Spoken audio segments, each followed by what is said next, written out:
Bien, ahora entraremos a otro aspecto de los evangelios que hemos estado contemplando, el de los discípulos. Iremos contrastando entre el abandono de Jesús y las actitudes de sus discípulos. Nos dice el evangelio que Jesús llegó al huerto con sus 11 discípulos. Luego de ellos tomó a 3, Pedro, Santiago y Juan, y a los demás los dejó, recomendándoles que se quedaran allí mientras él iba a hacer oración. Con aquellos 3 apóstoles más íntimos se internó bajo los árboles. Caminaron juntos unos metros y les dijo: mi alma está triste hasta la muerte. Quédense aquí y velen conmigo. Después, según los evangelios de San Mateo y San Marcos, se adelantó un poco. Lucas dice: se separó de ellos como un tiro de piedra. Espontáneamente preferimos esta última lectura. Desde aquí podremos contemplar mejor los detalles que el evangelio en esta ocasión nos da más que en otros pasajes del evangelio que son como mucho más sucintos, más breves. Aquí nos da algunos detalles. Dice el evangelio que se separó de ellos, se arrancó de ellos. No expresa únicamente el hecho físico de su alejamiento, sugiere también el esfuerzo que le costaba a Jesús desprenderse de aquella última, de aquella menguada compañía. Y les dice: velen, velen conmigo. Es como entre un consejo y un imperativo. Dice igualmente Jesús: vigilen, estén alerta para que puedan vencer la tentación. Esta es como una súplica encarecida de un hombre agobiado por la angustia y el miedo. Vigilen conmigo, estén a mi lado, no me dejen solo. Los discípulos desoyeron al maestro, los amigos abandonaron al amigo. La noche iba ya muy avanzada y el cansancio era muy grande. Uno a uno fueron cayendo rendidos de sueño. Lo mismo que se apagan una tras otra las velas del candelabro en el oficio de tinieblas, solo una queda encendida. Solo Jesús, en aquel huerto bañado de luna, recordemos, era luna llena, la Pascua judía, permanecía él en vela. El amor, según dicen, es más fuerte que la muerte. Digamos que el sueño, en el caso de los discípulos, más fuerte que el amor. Asegura el Evangelio de San Lucas que se durmieron de tristeza. Contra la tristeza hay remedios que hemos dado en llamar heroicos. Jesús les había recomendado: vigilen y oren. Vigilen y oren contra la tristeza, precisamente. Pues el mismo Santiago escribirá después: ¿está triste alguno de vosotros? Haga oración. Carta de Santiago, capítulo 5, 5:13. Pero contra la tristeza existen también otras medidas menos gloriosas. El sueño, por ejemplo. Ese modesto paraíso que ni siquiera a los esclavos ni a los criminales se les niega. El sueño como refugio, como asilo, también como posibilidad de huida. El sueño también como recurso del instinto de conservación. Vuelvo al Evangelio y dice: Y viniendo a los discípulos los encontró dormidos. Y dijo a Pedro: de modo que no han podido velar conmigo una hora. Vigilen y oren para no caer en la tentación. Y añade Jesús: el espíritu está pronto, pero la carne es débil. Luego, por segunda vez, fue a orar diciendo: Padre, si esto no puede pasar sin que yo lo beba, hágase tu voluntad. Y vuelve otra vez y nuevamente los encuentra dormidos. El Evangelio dice: tenían los ojos cargados. Los deja de nuevo y se vuelve a orar por tercera vez, diciendo aún las mismas palabras. Jesús sigue expresando en su oración la gran tristeza que le embarga, el miedo, la angustia. Es un momento terrorífico. Viene luego nuevamente a sus discípulos y les dice: duerman ya y descansen. Resalta en primer término la obstinada infidelidad de estos hombres a las exhortaciones de Cristo, su incomprensión, su falta de solicitud. Pero cuando los teólogos se han preguntado acerca del valor de su conducta, unánimemente los han absuelto de pecado grave.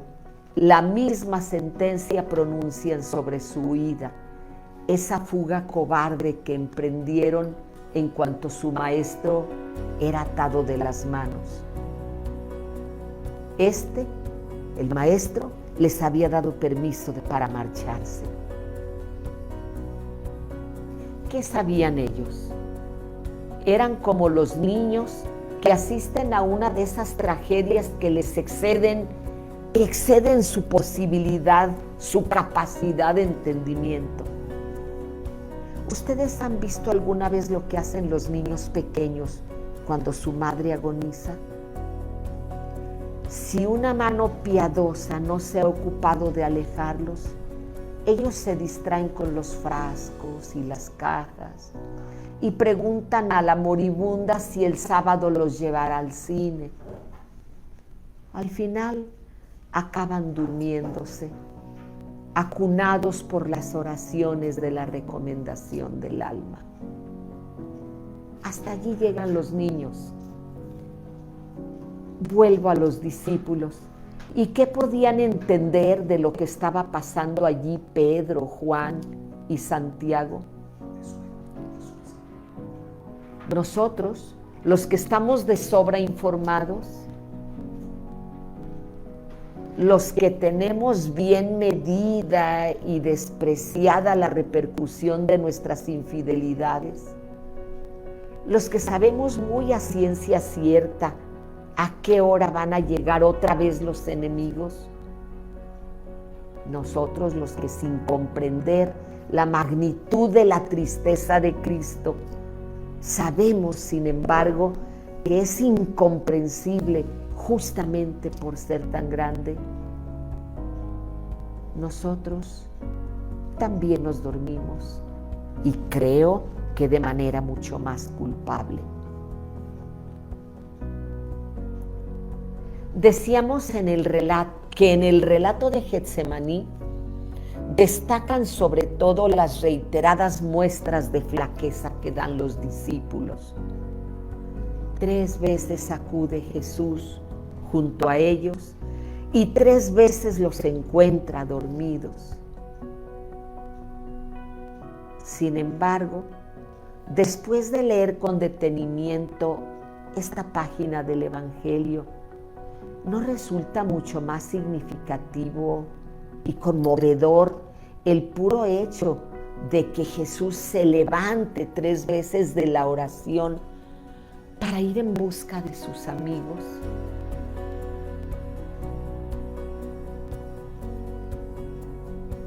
mí me impresiona contemplar este desasosiego del Hijo del Hombre,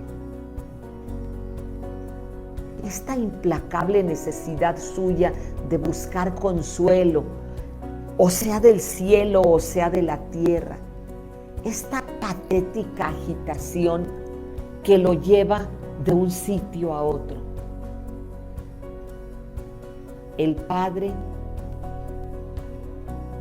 parece insensible a los hermanos dormidos y ellos nuevamente, hasta la peña regada de sangre, crucificado en el aire entre el cielo y el suelo, bajo un cielo de plomo, sobre un suelo de púas.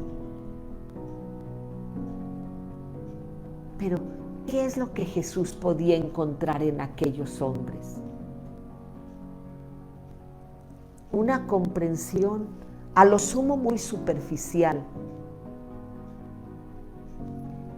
una mansa mirada, alguna promesa muy frágil y presuntuosa en exceso, como había pasado con Pedro hacía un rato en la última cena. Yo nunca te olvidaré, yo daré mi vida por ti. Y aquí está dormido. Y aun esa pequeña o ese pequeño consuelo le es negado a Jesús una y otra vez. Quizá Jesús recordó aquel sollozo del Salmo. Jesús oraba con salmos. Esperé que alguien se compadeciese de mí y no lo hubo. Alguien que me consolase y no lo hallé, según el Salmo 69. Únicamente le quedaba a Jesús el calor de la tierra, la fraternidad de la tierra, poder meter la mano dentro de la tierra. Sus amigos no están. Jesús estuvo solo, completamente solo, perfectamente solo.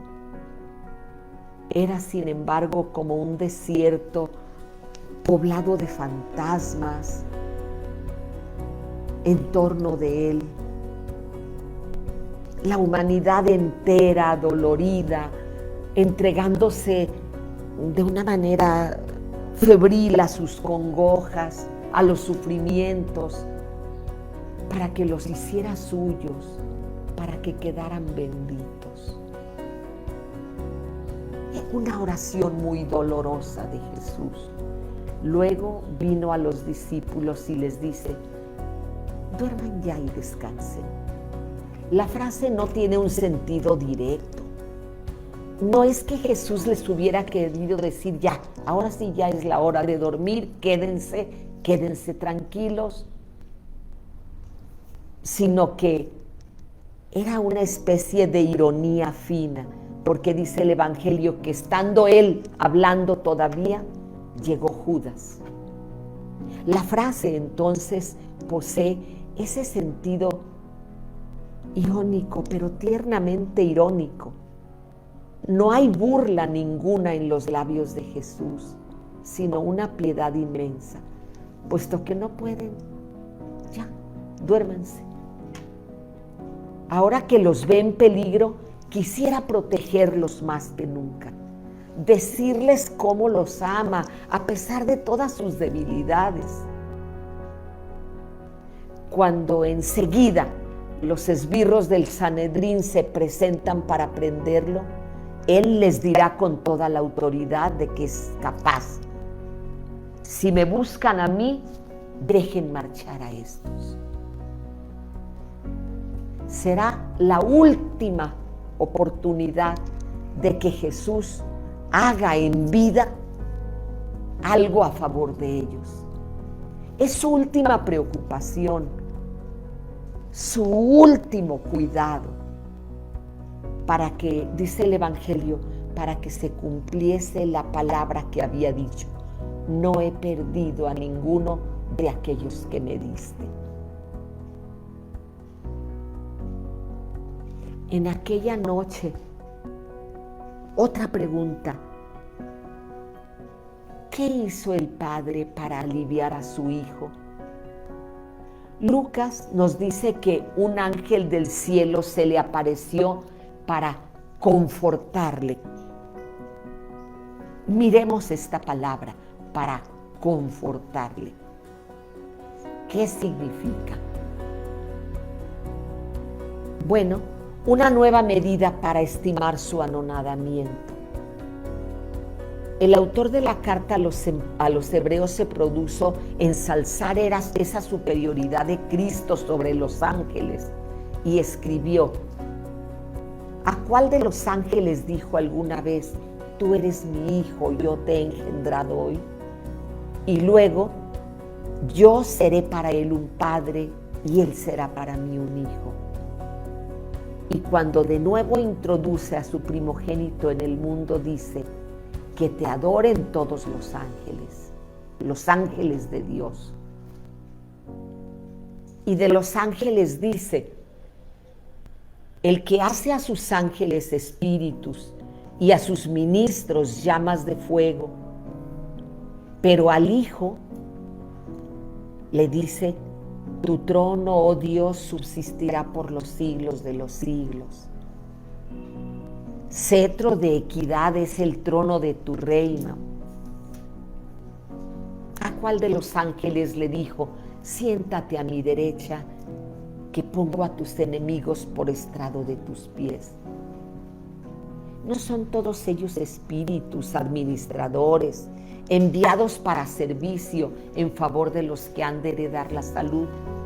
Esto nos dice la carta a los hebreos en diversos textos de la misma. Pero a aquel que es superior a todos los ángeles, a las potestades celestes, Dios quiso hacerlo en este momento inferior, hasta que por su resurrección no se ha levantado de nuevo a su rango, por encima de todo principado, potestad, virtud y dominación, dice San Pablo en su carta a los Efesios. Mientras seguirá siendo inferior a los ángeles, capaz de recibir de ellos consolación y bálsamo. Sin embargo, el ángel que descendió, ¿le traería algún refrigerio?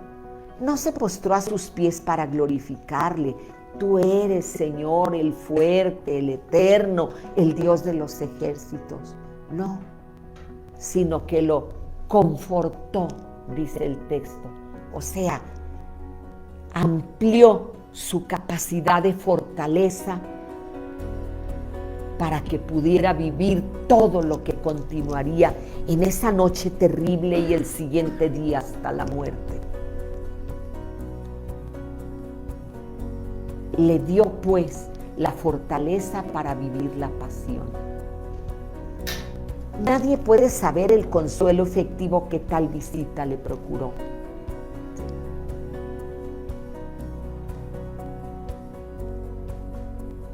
Sin embargo, nosotros nos preguntamos: ¿y alguien que haya meditado muy seriamente alguna vez sobre Getsemaní se avergonzaría de pedir insistentemente alivio a quien tan privado estuvo de ellos? Más bien se limitaría a poner sus angustias junto a las angustias del Hijo. Es muy probable que esta compañía, en el común desamparo, le reporte a la larga un poco más de consuelo que todas las dulzuras.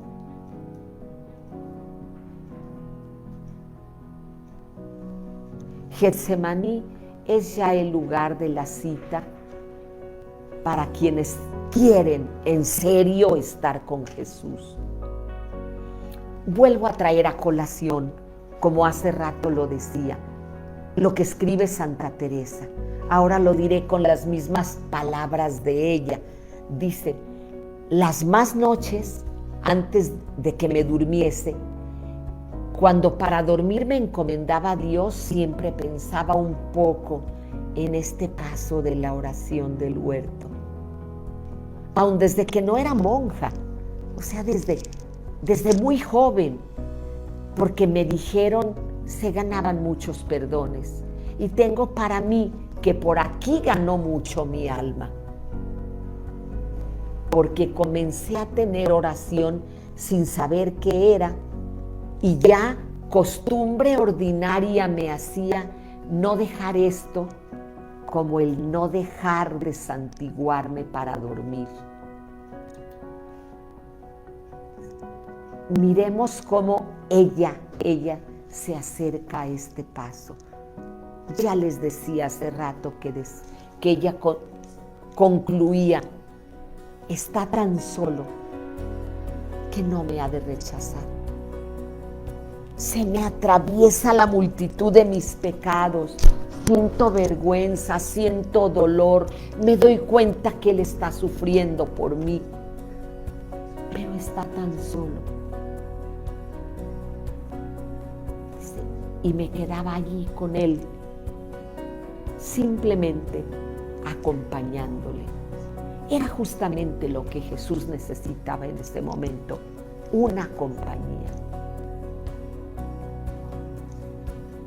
Continuamos pues mirando a los apóstoles en este sueño pesado mientras Jesús tiene angustias de muerte.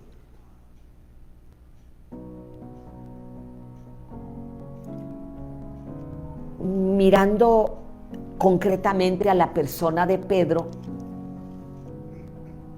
nos damos cuenta de que él no se fija en la profecía de la resurrección, percibe solo el anuncio de muerte y dispersión. Me estoy situando en la última cena, y esto le ofrece la oportunidad de ostentar su valor inquebrantable y su fidelidad radical a Jesús.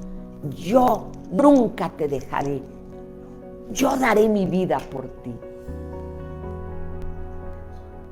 Pero como ya en algún momento le había dicho Jesús, le había hecho ver que era contrario a la cruz, cuando, maestro, ven, no te puede pasar eso a ti.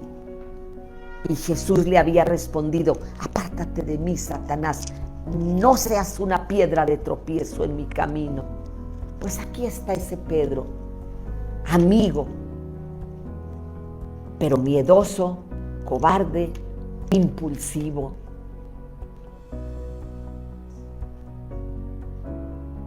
Entonces, él quisiera el éxito sin cruz. Él confía en sus propias fuerzas. ¿Quién puede negar que su actitud, e incluso también la actitud de los cristianos, de la iglesia, que queremos llegar al éxito sin cruz, nos parecemos a Pedro? Por eso se le ha de anunciar a Pedro y a nosotros su debilidad, su triple negación. Nos damos cuenta que nadie es por sí mismo tan fuerte como para recorrer hasta el final el camino de la salvación.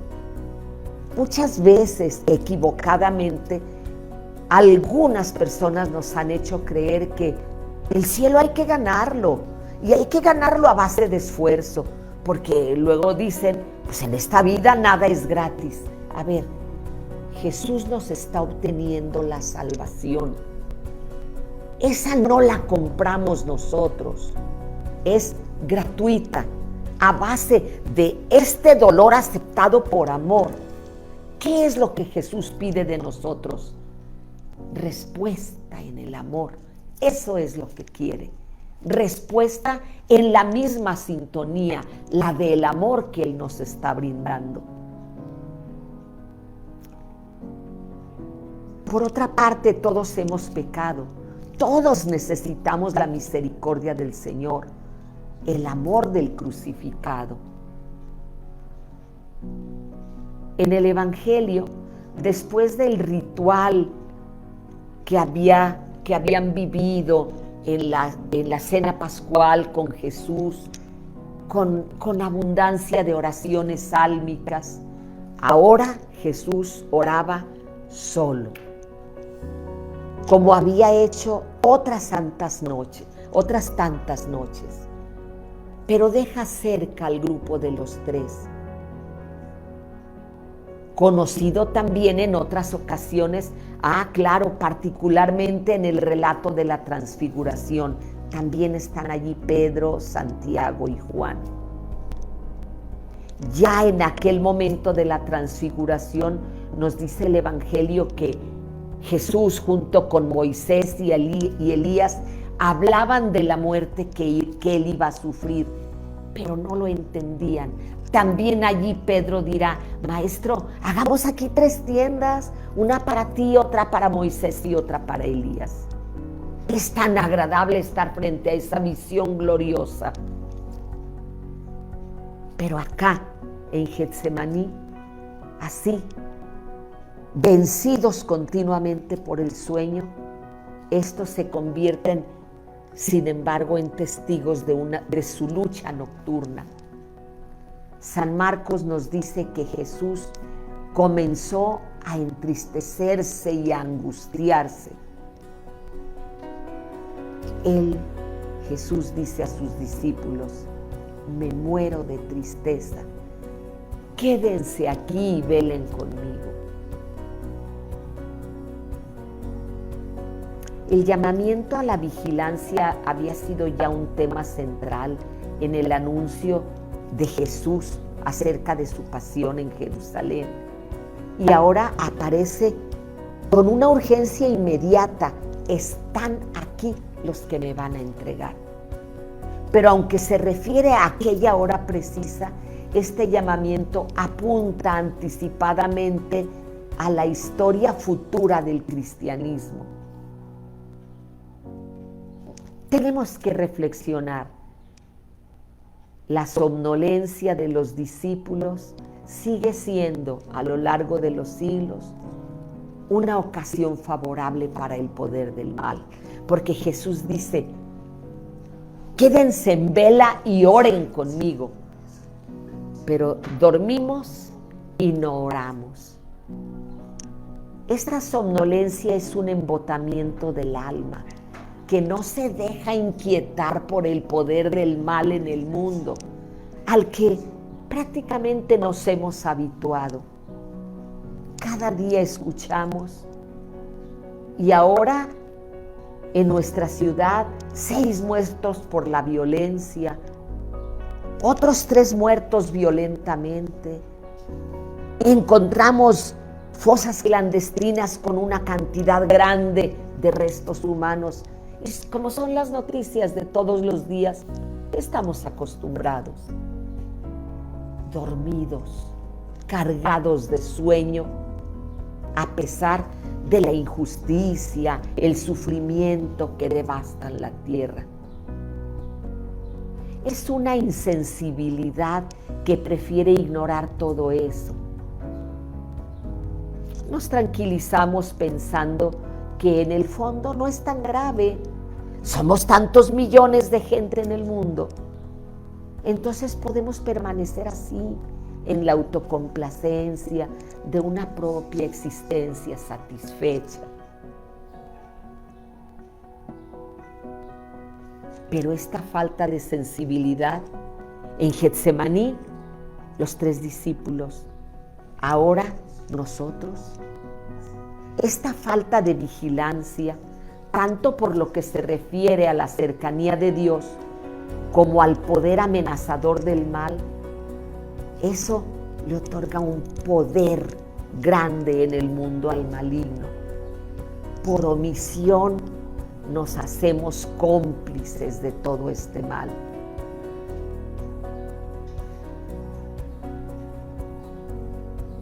Jesús dice: me muero de tristeza. Estas son palabras del Salmo 43, versículo 5, en las que resuenan también expresiones de otros salmos de personas atribuladas, pero Jesús es el mayor de todos. Seguimos viendo. Volvió después a sus discípulos y los encontró dormidos. ¿Cuánto sobresale y destaca un amor sobre el otro?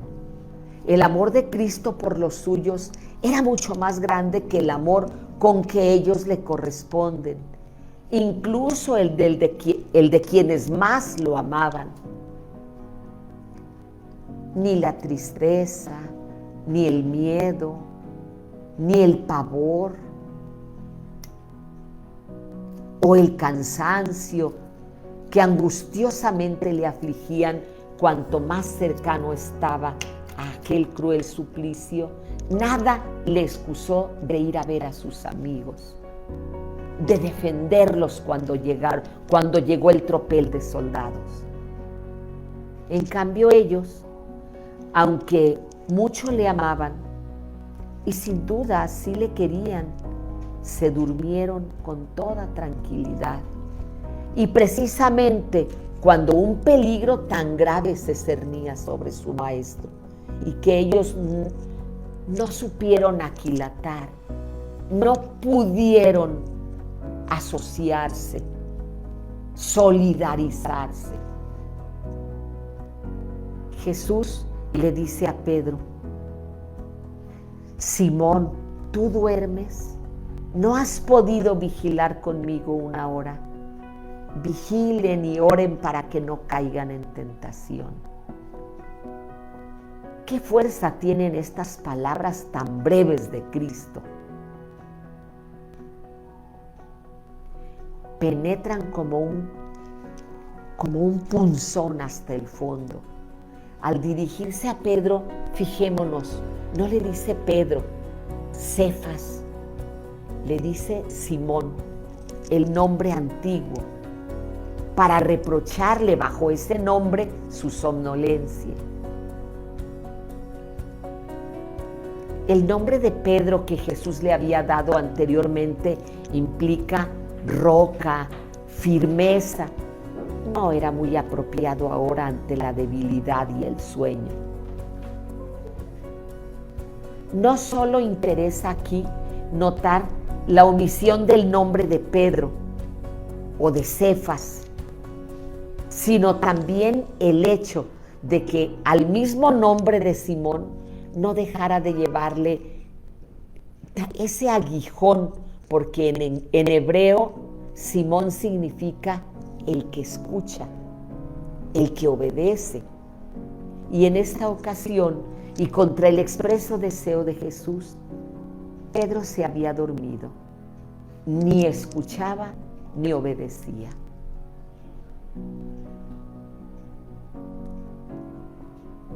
Estas palabras llenas de delicadeza que Jesús le dirigió a Pedro llevaban otras implicaciones y podrían haber sonado como un reproche con tono más severo. Por ejemplo, podría haber sido: Simón, no, ya no Cefas, Simón, ¿duermes? ¿Cómo puedes merecer que te llame Cefas? Si decir roca significa fortaleza y tú me muestras ahora tanta flaqueza que ni siquiera puedes aguantar una hora sin caer en los lazos del sueño. Y por lo que se refiere a tu nombre, el de Simón, puedes ser llamado el que escucha cuando te encuentro bien dormido. Puedes ser llamado obediente cuando, a pesar de que te pedí, te mandé vigilar, apenas me voy y empiezas a cabecear y caes dormido. Sin embargo, la actitud de Jesús no es así. Después, y para que nadie pensara que esto afecta solo a Pedro, se volvió a los demás y les dice: vigilen y oren para que no caigan en tentación. así también a nosotros nos manda constantemente vigilar. No solo declara la utilidad de la oración, sino su inmensa necesidad. Sin ella, la debilidad de la carne nos echa para atrás, como dicen de las rémoras que echan para atrás el barco hasta que son precipitados al mar de la tentación. ¿Qué ánimo está más pronto del ánimo que mostraba Pedro, que le acababa de decir en el cenáculo? Pedro enseña cuánta necesidad tenía de la ayuda divina contra otra necesidad, la de la carne.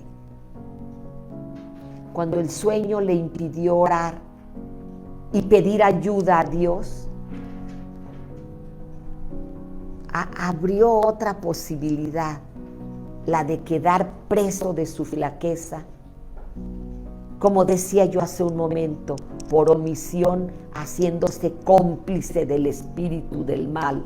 ¿Por qué? Porque solo Pedro no puedes. Solo cada uno de nosotros no podemos.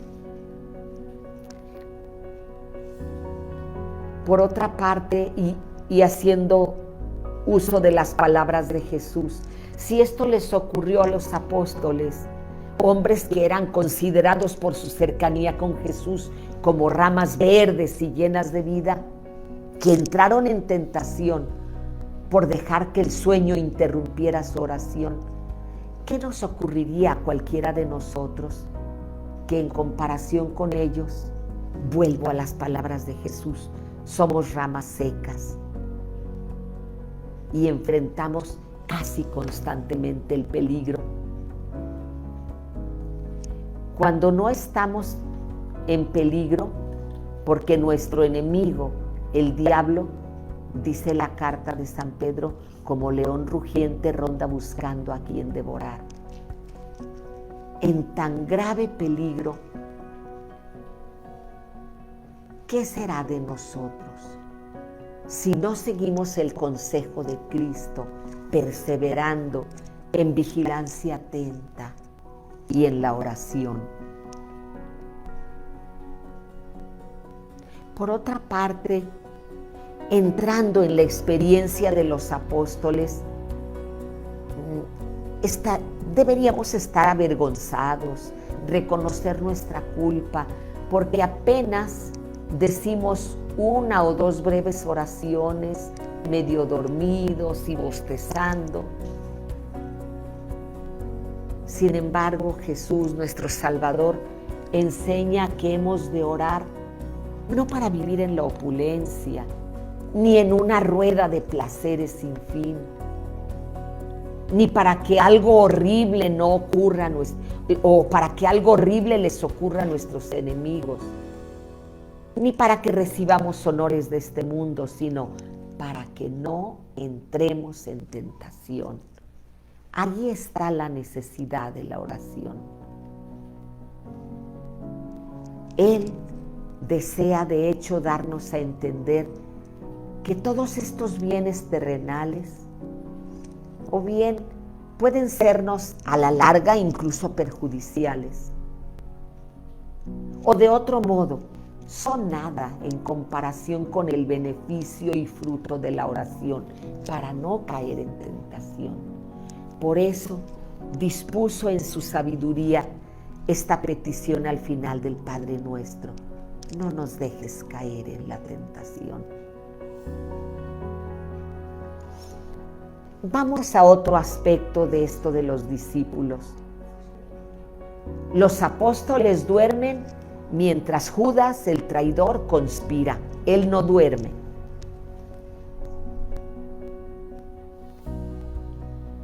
Jesús, levantándose del suelo, vuelve a sus discípulos y los halla nuevamente dormidos por causa de las tristezas. Y les dice: ¿por qué duermen? Levántense y oren para no caer en la tentación. Pero ya basta. He aquí que llegó la hora. y el Hijo del Hombre va a ser entregado en manos de los pecadores. Levántense, vámonos de aquí, ya se acerca el que me ha de entregar. Después de haberles instado a que oraran, al mismo tiempo Judas, el traidor, se mantenía bien despierto y tan concentrado en traicionar a su Señor que ni siquiera la idea de dormir le pasó por la cabeza. Ha vendido a su maestro, pero aún así no quiere que a él le pase nada difícil. Y les dice a sus cómplices: aquel a quien yo bese, ese es, préndanlo. ¿No es este el contraste entre el traidor y los apóstoles? Como una imagen muy elocuente y no menos clara que triste y terrible de lo que ha ocurrido a través de los siglos, desde aquellos tiempos de nuestros días. Pues son muchos los que se duermen en la tarea de sembrar el bien, sembrar virtudes entre la gente, mantener una fidelidad al Señor, mientras que los enemigos de Cristo, con objeto de sembrar vicio, desarraigar la fe y sacar otro tipo de ganancias, ellos se mantienen bien despiertos. Con razón dice Jesús que los hijos de las tinieblas son mucho más astutos que los hijos de la luz. Aquella noche para Judas fue llena de actividad. Salió del cenáculo, lo último que había escuchado de Jesús: lo que has de hacer, hazlo pronto. Algo que tampoco entendieron el resto de los discípulos, pero él sí bien que lo entendió. Y va a donde los sumos sacerdotes a llevar a cabo aquello que previamente habían concertado. Hoy es el día, yo sé dónde va a orar. Allí lo encuentran con facilidad, solo. Nadie lo va a defender.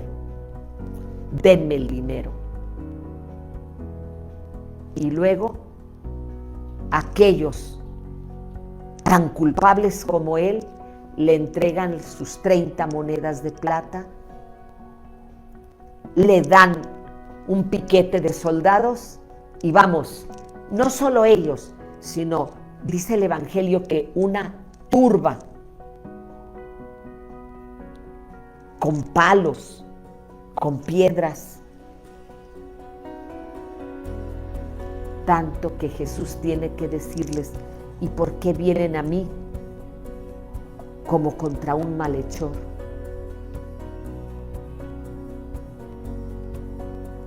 Y nuevamente, si me buscan a mí, aquí estoy, dejen ir a estos. Y al traidor, Judas: amigo, con un beso entregas a tu maestro.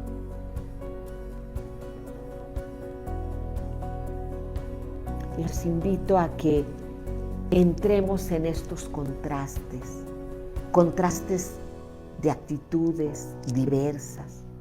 Jesús, solo, en el extremo de la tristeza, abordando el gran dolor por nosotros, y los demás, allí están los cercanos, quizá como nosotros, cercanos, dormidos. Dice el Evangelio, tenían los ojos cargados de sueño. O quizá también, ¿cuántas veces como nosotros, como el traidor, muy activos, pensando hasta el último de los detalles para que salga bien el plan? para entregar al Maestro con un beso. Cuánta soledad la de Jesús, cuánto desamparo, cuánto dolor. Por parte de unos el abandono, de otros la traición. Pero eso sí, su decisión firmísima de aceptar esto y todo lo que sigue hasta la muerte por todos, por los dormidos y por los traidores, por todos. Es por eso que ahora, en esta mañana, en este mediodía de oración, nuevamente nos damos cuenta que el Señor nos invita a estar con Él, a acompañarle, a velar, como Santa Teresa, a lo mejor sin decirle nada. Enmudezco, ¿qué podría decirle? Él sufre por mí, pero está tan solo. ¿Cuánto habremos ganado si esta práctica de Teresa nos invita a nosotros a que también seamos constantes en una actitud, a nuestro modo, con nuestro estilo, pero acompañar al Señor Jesús en estos momentos en los que Él más solo se encuentra, y que expresemos allí nuestra gratitud para que Él tenga una compañía y nosotros abramos el corazón a su gratuidad. Miren, les voy a dar 5 minutos de receso para que se levanten un poco, tomen unos tragos de agua o lo que sea, porque vamos a concluir esta mañana de oración con un momento adorante a Jesús Eucaristía. Entonces, levántense, desperécense un poco para que no nos suceda lo que a los apóstoles y no estemos dormidos con los ojos cargados de sueño. Les dejo 5 minutos e iniciamos nuestro momento de adoración conclusiva de esta mañana.